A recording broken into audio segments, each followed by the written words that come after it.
Joining us now is someone who had the pleasure of attending Her Majesty's funeral, royal editor at Hello Magazine, Emily Nash.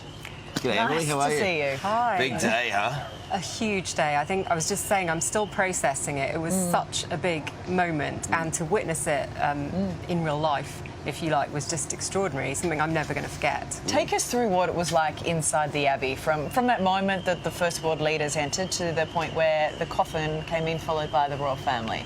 I think that just being in the Abbey, you know, the splendour of it, the history of it, immediately gives you this incredible context. But for me, the sort of moment when the choir started singing the sentences and the coffin came in, it was almost like being in a movie or something. It didn't quite feel real. But then seeing the coffin there in front of us, it was just really, you know, I've covered the Queen for many years, and just the reality of seeing that there in front of me, I think, really touched me. It was a smorgasbord of pictures, so rich in colour, and everything was almost cinematic. I mean, you couldn't look away. It did feel like that, and you know, they did a fantastic job of showing the Abbey in all its glory, but then honing in on these details like the crown and the orb and the sceptre, and obviously I think they handled it quite well in terms they didn't dwell too much on the family, because obviously, you know, you don't want to be intrusive at a time like this, but they handled themselves incredibly well. I'm tired.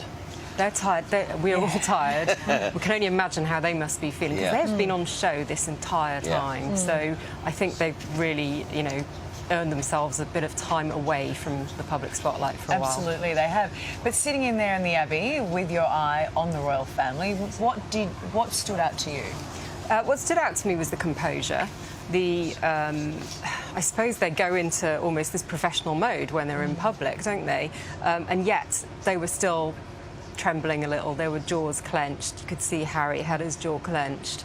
At one point, as they were leaving, as the coffin was leaving, I could see them, you know, and they were singing, but you felt like, you know, they were sort of exhausted at this point, I think. And the sense in the Abbey was that everyone was witnessing this incredible moment. It felt quite unifying in some ways. Funerals are terrible things anyway. They were exhausting as well, aren't they? And for all of them, it was a long goodbye.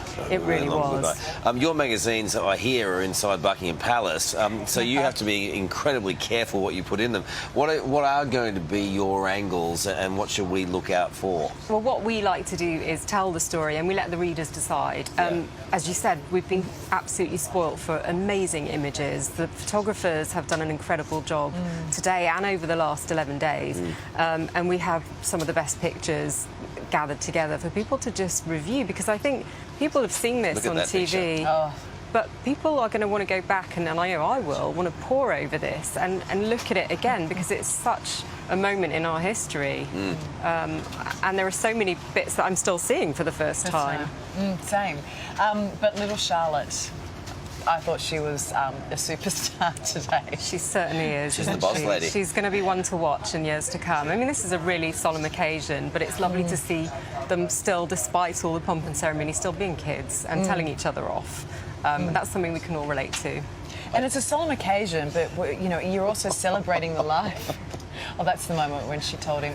We think it's her telling him to bow. That's what people are guessing has happened. I think they handled themselves incredibly well. I think it was lovely that William and Kate stood on either side of them as well, because originally the procession had them walking behind their parents, but I think that was a nice protective gesture. What's your front page photo?